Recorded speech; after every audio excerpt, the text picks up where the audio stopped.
Gold is in this scenario, I think, very similar to here. And as the stock market starts to sell off for several months and starts to sell down, I think we could see, gold continue to push higher. Eventually, as you just said, Danny, this is exactly what we see when real fear in a bear market actually starts, and we start to get a massive, massive breakdown. In the stock market, actually started over here. When it starts to sell off, gold will get pulled down with it. But gold only pulled back about 34%, whereas the stock market pulled back, 55, 54%. So gold is definitely lower volatility, doesn't carry as much risk. And then eventually gold will shoot up and take off. And I think that's going to be the next major bull market for gold miners. Gold has entered a pivotal phase, with technical patterns and macroeconomic forces aligning to suggest a sustained multi-year bull market. The recent breakout above $3,200, validated by the ascending triangle and inverted head and shoulders formations, positions gold for a potential surge toward $4,000 and beyond. According to the World Gold Council's quarterly trend report, gold has outperformed virtually all major asset classes in the past 18 months, including equities, bonds, and even alternative stores of value like cryptocurrency. Recent all-time highs analysis suggests this trend may continue well into 2025. Founder of the Technical Traders, ChrisVermeulen, warns the U.S. stock market is in a short-term euphoric phase marked by overconfidence. Vermeulen compares today's market to the 2007 and 2008 peak, highlighting similar sentiment and technical signals. He notes gold rising as the S&P 500 nears a potential top. This setup may foreshadow a stock sell-off and a gold breakout. In a report shared Tuesday, the investment bank forecasted the S&P 500, as tracked by the Vanguard S&P 500 ETF, to finish the year at 6,000, implying a modest 3.5% pullback from current levels around 6,220. Looking at fundamentals, Vermeulen notes gold is forming bullish flag patterns, signaling strength and momentum. Ultimately, he expects gold to outperform as fear takes hold, triggering the next major bull run for gold mining stocks. In closing, Vermeulen notes that gold miners are outperforming, which typically signals a gold breakout. However, he warns miners may still lag in a market sell-off, as seen in 2008. He prefers physical gold for its stability and stronger risk-adjusted returns. Historical precedents for gold equity underperformance show that this lag is typical in the early stages of a sustained bull market. During the 2008 to 2011 cycle, gold equities initially lagged before dramatically outperforming in the later stages, with many stocks gaining 300 to 500%. Before we dive into ChrisVermeulen's sharp insights from his latest interview, make sure to hit that subscribe button and tap the bell icon so you never miss a moment when truth meets the market. Let's get into it. Where we're at right now in the stock market, I'm just going to go to a sentiment chart. So this is the emotions of market participants. And kind of where we are right now is kind of this thrilling euphoric phase in the stock market in terms of just on a short-term basis. Just over the past week or two, we're getting this kind of thrill euphoric phase among investors, thinking that, we're starting something big and they're going to be rich and they're going to make a ton of money. And that's what you just described as this phase right here. And then it usually abrupts with a sharp sell-off. And then, we could go into a bigger correction. But that's where we are on a short-term basis, is this short-term euphoric phase of everybody piling in to the growth stuff. And it usually doesn't end well for those who, are buying at the highs. It generally hurts because the market corrects and scares them over the next couple of weeks and usually shakes them out. Actually, there's a really interesting comparison chart here of the S&P 500 and gold. And actually, if we go back to the 2007, 2008 market top, this is what's really kind of interesting here is, let's just zoom in on this price action. Now, if we were to take a look, so this is the 2000 and I'll just zoom out a bit. This 2007 major market top before we went into a huge crash. Mm-hmm. And so where we could be right now is if we were to look, this is the weekly chart, the candlesticks is the S&P 500, the yellow gold line is the price of gold. Mm-hmm. If we kind of look at where we are right now on the right, which is today, and this is 2008 on the left, we see gold moving up, and we saw the stock market hit this nominal new high. And right after that, gold continued to sell up as the stock market actually got rejected. And eventually the stock market sold off and went into a 55% correction. And so I think we're in something very similar right now, whereas we've come up, we're hitting this nominal new high. We need to see how this weekly chart or the next couple bars play out. But we can very easily see the stock index push up and then eventually start a big sell-off. And as that fear hits the market, gold should have that next push higher. So we're in a very similar scenario as kind of this nominal new high and gold shooting up in that market scenario. So that's something I'm keeping my eyes on, because the sentiment is very similar to what we had in 2007. It's always a different situation, but the charts and the sentiment and the momentum is similar. And history doesn't repeat, it rhymes in this case. Exactly. Every bear market, people are like, there's no way, something's going to happen. It's a totally different environment. I'm like, of course it is. But price does three things, or really two things. It goes up or down. And it doesn't matter why they're selling it. They're scared out of their minds, or why they're chasing it higher and driving prices up. They're bullish. That's how stocks move, up or down. And it doesn't matter what the news is. It's always going to be a different story. But people are either greedy or they're fearful. And again, so like right now, we're kind of like, gold is kind of in this scenario right here. Whoops. Let me just zoom out a bit. I know this is probably hard on your viewers' eyes, but gold is in this scenario, I think, very similar to here. And as the stock market starts to sell off for several months and starts to sell down, I think we could see, gold continue to push higher. Eventually, as you just said, Danny, this is exactly what we see when real fear in a bear market actually starts, and we start to get a massive breakdown. In the stock market, actually started over here. When it starts to sell off, gold will get pulled down with it. But gold only pulled back about 34%, whereas the stock market pulled back, 55, 54%. So gold is definitely lower volatility, doesn't carry as much risk. And then eventually gold will shoot up and take off. And I think that's going to be the next major bull market for gold miners.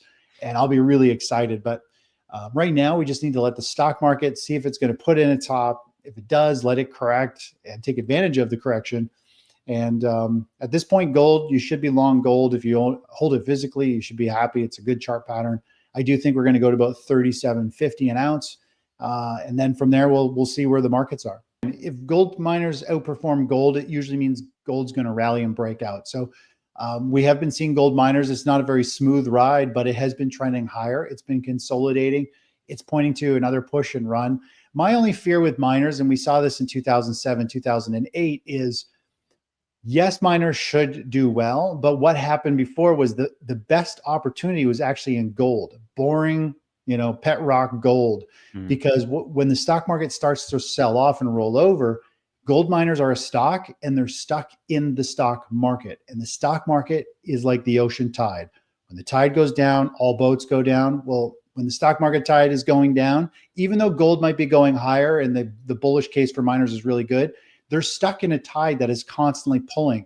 So we actually saw in 2007, 2008, there was a small window where gold rallied like 5 or 8%. And miners actually ended up not gaining anything. And so just because they're more volatile doesn't mean actually they're going to be a better play. They are holding up better right now, but I still like gold. It has the best chart pattern. It's the most consistent.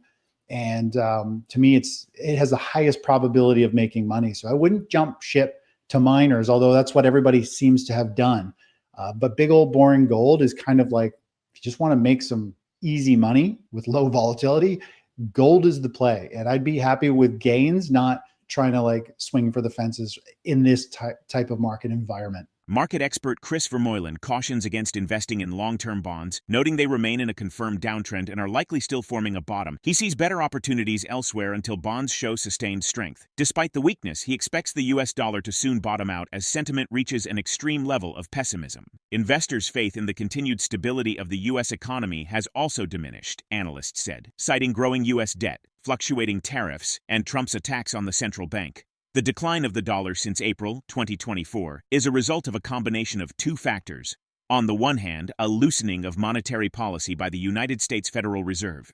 Like other central banks around the world, the Fed adopted a restrictive monetary policy between 2022 and 2024 to contain the inflation triggered by the post-COVID-19 effects and the outbreak of war in Ukraine. On the other hand, the statements and positions taken by Donald Trump and his administration, both in trade and geopolitical terms, have increased uncertainty. This instability has fueled financial market distrust towards U.S. assets, leading to a decline in demand. Furthermore, Vermeulen now acknowledges the market's momentum as the S&P 500 and NASDAQ hit all-time highs. He warns FOMO and short covering are now fueling gains which could reverse quickly. Let's get back to the interview. Yeah, I mean, there's no doubt the dollar has just been—it's probably one of the most hated assets. Everybody seems to hate it, and people are like boycotting, the U.S. to some regard with all there's a lot of hurt feelings in nations, I think, because of the whole tariff stuff going on, and so people are moving away.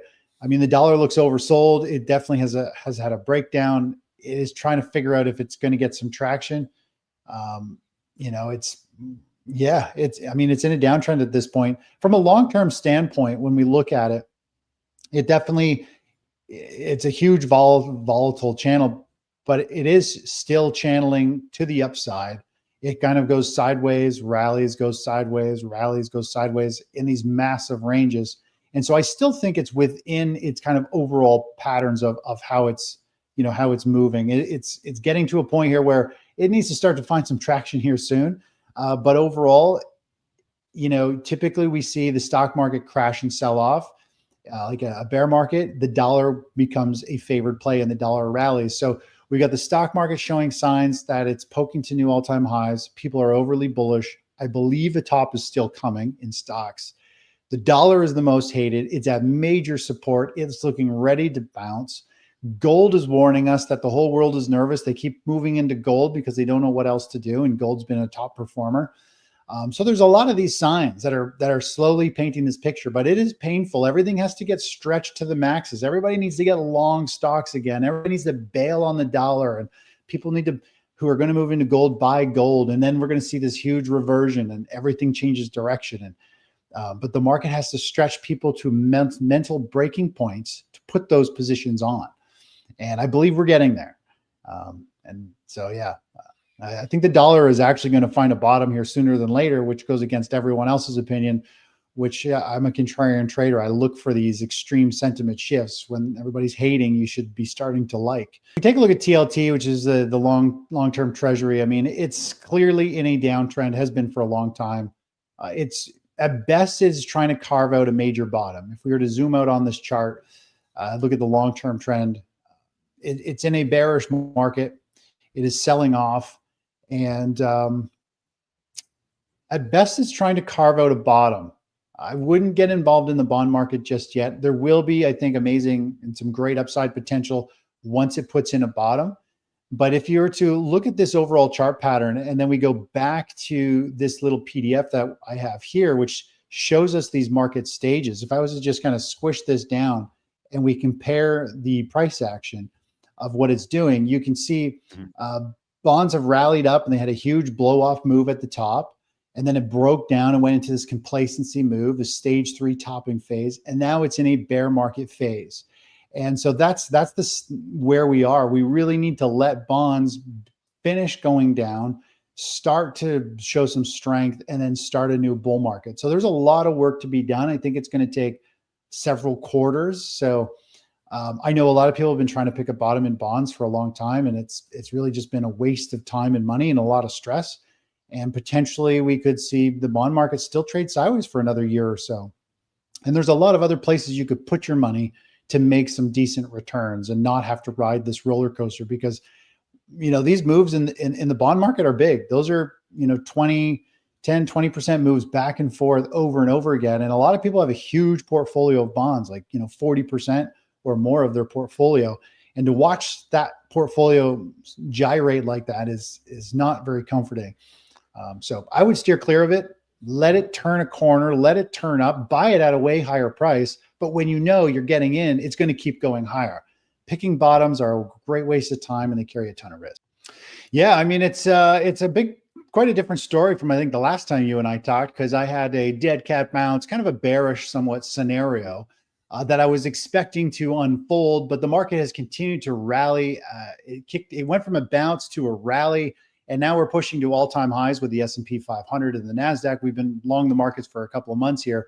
And I think investors, as much as I have a bearish outlook on the market, I do think eventually we're going to see a huge correction. You can't fight this trend. You have to trade with the price, with the markets. Investors should be long. And my favorite play isn't so much being sector selective and picking individual stocks. I like just go for the indices, buy the S&P 500 or the NASDAQ or both, which is what we have. and play the rising tide. Because right now the sectors are still all over the place. When I watch, I've got a hot list of the top kind of 40 sectors that we follow, and market is rotating. Money's sloshing between the top performing sectors and then the worst performing sectors. And so it's very sector rotation. It's all over the place. What sector's hot 1 week or for a couple of weeks falls out of bed and crashes 15 or 20% a week or two later. So it's much better just to play the rising tide in this market environment. Don't get fancy. Don't get picking individual stocks and trying to catch some rocket ship moves. It's more so be very protective, because this market could roll over at any point, and just play the rising tide and take advantage of this grind higher with a low volatility ETF like the S&P SPY or QQQ. Yeah, so the S&P 500 is something that I follow as like the core barometer of the stock market, of investor kind of greed and fear, really for the whole world, to be honest. If you look at the US indices and compare it to all the other global index funds around the world, pretty much when the US is in a bull market phase, so is the rest of the world, and vice versa. So the S&P 500 is my barometer that I follow. Now, I think the important thing is, there's three types of more so traders and investors right now. I actually talked about this morning on a video with subscribers, but I was talking about right now, there's the two core groups of people that have a lot of pain are all of those that thought this was a bounce and they bet on falling prices. They were expecting this market to roll over and sell off. So people holding inverse ETFs, people have short positions expecting this market to roll over. They're unfortunately in a lot of pain right now, because now we're hitting all-time highs, which means there's no overhead resistance, and they are taking huge losses. And right now we've got a lot of green bars for this breakout. That's because a lot of people who are short the market are covering, they're buying back. And the other group of people that are in pain is everyone who missed this bounce and rally, and now it's hitting all-time highs and they can't take the FOMO anymore. In fact, FOMO, fear of missing out on gains, is more painful than losses. There's a bunch of studies that show this. And so now we have people piling in saying, well, I missed the whole rally, but it's all-time highs, I have to get in. And so we have FOMO buying. And so we're waiting for this all-time high, this kind of surge of shorts covering, and also those who aren't long to get long and pay a premium just before it potentially rolls over. So that is the big fear, is will this new high hold for a month or two or a week? We'll just have to see how that unfolds, but you got to be long this market. And like a good example is if we take a look at our strategy here, this is the QQQ, which we're long. You can see as the market started to roll over, if you follow the market with technical analysis, as you know, that's my focus, Danny, the market tells us when a trend comes to an end, when to get out. And it also tells us when a bounce has turned into a new uptrend. And of course, we've been playing this trend and we're up very nicely on the QQQ. We're also up on the S&P 500 ETF, and we're pushing towards some next targets. Gold's role as a hedge against uncertainty remains irreplaceable. For those willing to navigate the short-term noise, the rewards of this bull market are likely to emerge. As the financial tides shift, are you prepared to rebalance your portfolio toward hard assets such as gold before the next wave hits? Drop your thoughts in the comments section below. If you find this video informative, don't forget to support our channel and turn on notifications to stay informed about our latest videos. See you in the following video.